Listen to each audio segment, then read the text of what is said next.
ওয়াল্লাহ, বিনা জামানতে 6 মাসে 10 লাখ দিরহাম লোন, কিন্তু কিভাবে? বিশ্বাস হচ্ছে না? আমার সাথেও প্রথমে এমনই ছিল।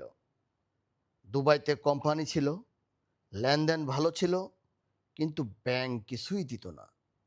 না ক্রেডিট কার্ড, না লোন, সব জায়গা থেকে রিজেক্ট। তখন আমি সঠিক সিদ্ধান্ত নেই, ইনভেস্টর ভিসা থেকে এমপ্লয়মেন্ট ভিসায় যাই। স্ট্রং স্যালারি প্রোফাইল তৈরি করি, ট্রানজাকশন ক্লিন রাখি, একটাও চেক বাউন্স না।